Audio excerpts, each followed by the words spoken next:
Scorpio is the sign of sex, death, merging, power, and transformation. These associations are all part of the same process, but let's look at each one individually so that we can determine what happens when we find the planet Venus here. Scorpio is said to be the most sexual sign of the zodiac because it's linked to tension and release, the brain death and ego death of orgasm, and merging with another person, or if you're on your own, merging with the self in a mysterious part of the individual psyche. But in fact, it's more accurate to call it the most erotic sign of the zodiac. Eroticism is the poetry of sex. It's a deliberate but not explicit kind of vitality. This is my placement, and I have a story to tell that illuminates the importance of eroticism in the life of Venus and Scorpio. In November of 2018, I was at my desk looking at a chart when I became extremely dizzy. I called a friend to take me to the doctor. I barely made it to the car, and by the time we got to the end of the street, the whole sky was spinning, so he took me to the ER. The nurses came to the curb, wheeled me in, and hooked me up to a heart monitor. A few minutes later, a doctor rushed to my bedside and informed me that I have a genetic heart condition called Brugada Syndrome. This had been triggered by a medication I was taking. I discontinued that medication immediately and was checked into the hospital to await a visit from a cardiologist. When he arrived, he told me that people with Brugada syndrome have a heart that beats strangely. I have the rarest form of a rare disorder, and even in that population, he'd never seen a heart beat as strangely as mine. Well, I've always been original. But the strange heartbeat isn't the problem. That can go on for 80 years. The problem is that with Brugada syndrome, it's always just a matter of time before the heart decides to stop beating and people keel over dead. As the doctor continued to speak, time stopped. I saw his lips move through a limpid veil and didn't hear anything he said. I know my pupils dilated, colors became more vivid, and an illumination fell over everything. My emotional and spirit bodies began percolating.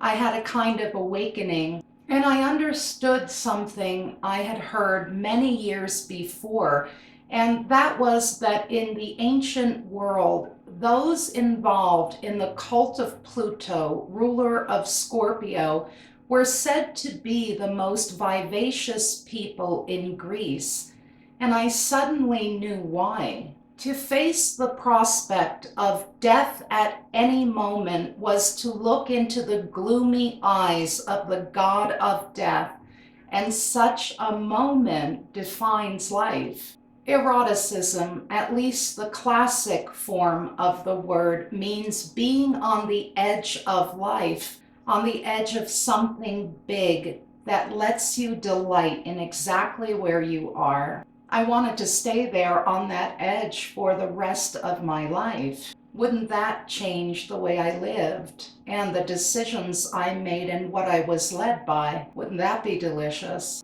I tuned back into the physical setting to hear the surgeon saying he'd like to put in a defibrillator. I found myself nodding in agreement, and a few days later, I had a small defibrillator placed here so that the day my heart stops, I'll pass out and wake up on the floor, having been shocked back to life from inside my chest. The nurse who took care of me that week was a Venus in Scorpio, and transiting Venus moved into Scorpio the day I left the hospital. Every astrologer sees a lot of Scorpios, and over a third of them have this placement.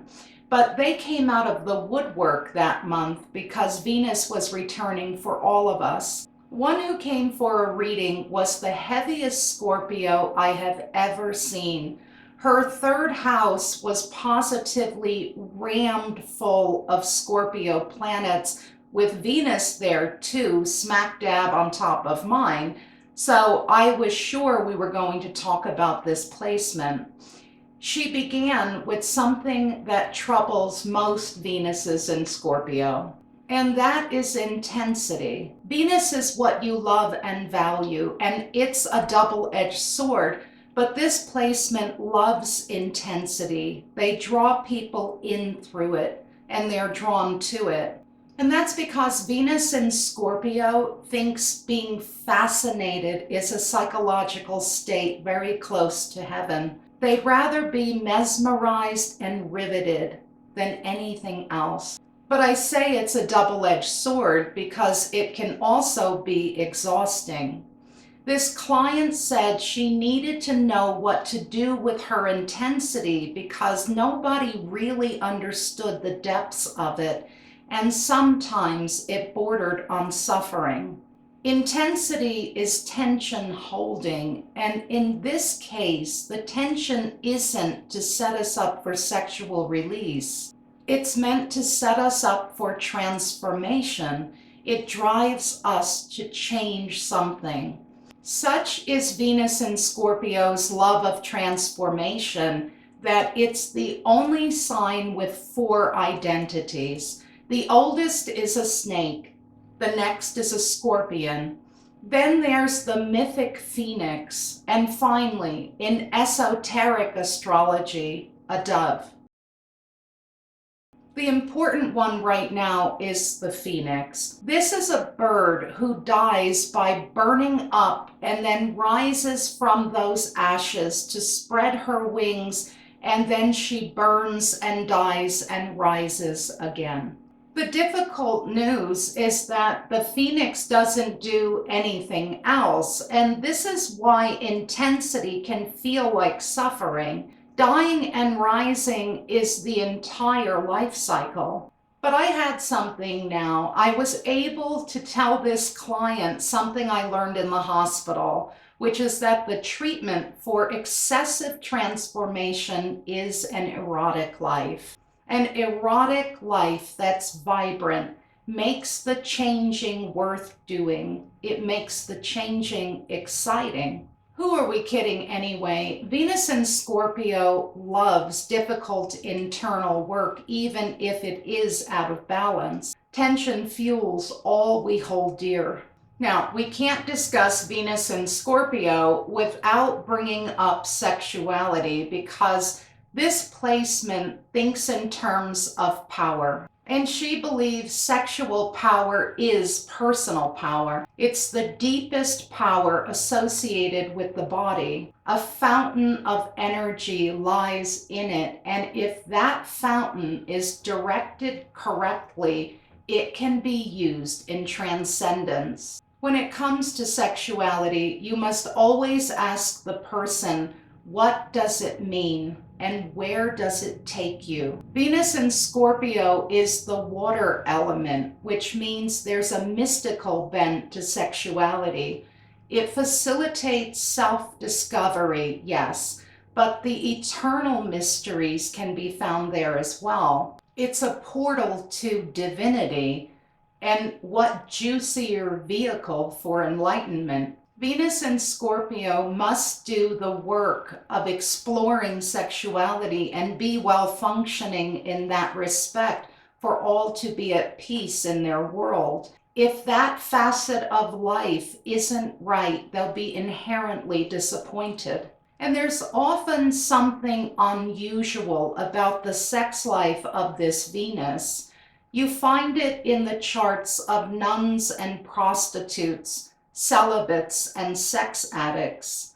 Venus in Scorpio women really tune into power and therefore tend to be radical and often feminist. The most radical form of activism for any woman is to fully and unapologetically express her sexuality. The other thing I've noticed about this placement is that it finds power erotic. They come out in high numbers for what they're now calling the BDSM scene, because sexuality is wrapped up in power exchanges, either taking power or giving it away on a silver platter. But that interest in power is pervasive. They're drawn to the power of nature too. Mysteries like birth, the geology of the earth, the force of the continents clashing and causing mountains to rise from the seafloor.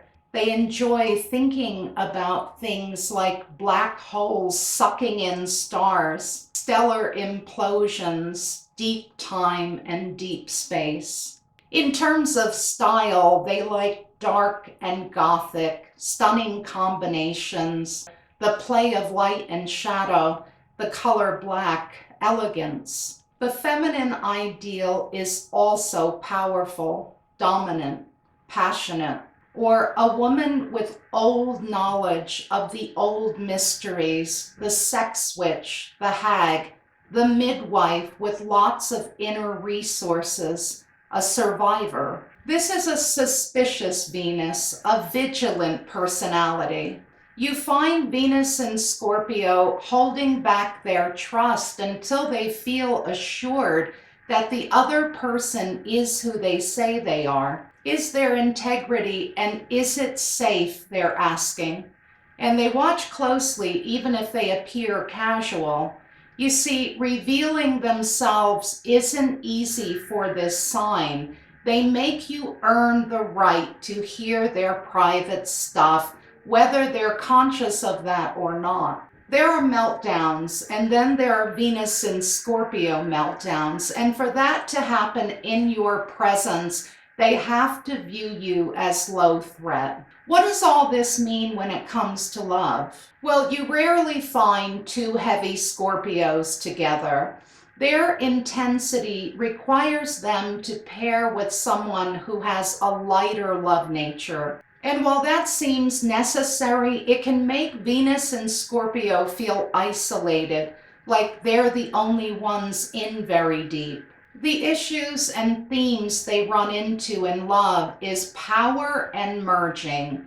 Merging is actually an instinct for this placement. That means you become one with someone or something else, and you lose your identity in the process, at least temporarily. There's nothing inherently wrong with this. Some would say it was natural. But it does bring in some Venus issues surrounding love and value, or in this case, self-love and self-worth. One of my astrology teachers, who was a Venus in Scorpio, said something in 1988 that I've never forgotten. And that was, every Venus in Scorpio woman has known the depths of self-hatred. Why? This is a roiling, boiling, rather emotional placement, and Venus here turns that inwards. So the stinger meant for others stings and poisons the self. This is a steely-willed placement when it's healthy, but that usually takes decades of work, and if it isn't healthy, any merging is meaningless. If you know who you are and you're a strong individual, giving yourself over to another is quite a gift. Giving over a weak person that you don't even know isn't much of a gesture. Venus here is in the sign of the Scorpion, a sign ruled by the gods of war and death. To be ready for love, they usually need some de-armoring. That can mean physical and sexual de-armoring, or it can be required on an emotional level. This Venus carries a lot of tension, as I said, and they need to learn to drop the pride and say they're sorry and lasso in that stinger to the extent possible. They're quite comfortable with desire because there's a selfishness and an obvious power in desire, but love makes them vulnerable. And yet, the dream of Venus in the 8th sign is to communicate with a lover on the level of the soul and to be the roosting place for the dove. Scorpio is extremely open to that. It's also open to secrets, and they generally have plenty of them. Even if they're honest, they keep things in the cauldron that they don't share. It's important for this placement to stand guard over certain secrets, and generally those have to do with all forms of intimacy and esoteric knowledge.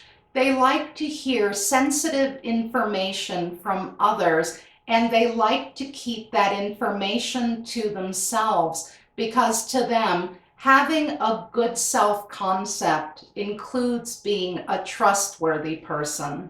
Thank you for watching Secrets from an Astrologer's Desk, Venus in Scorpio.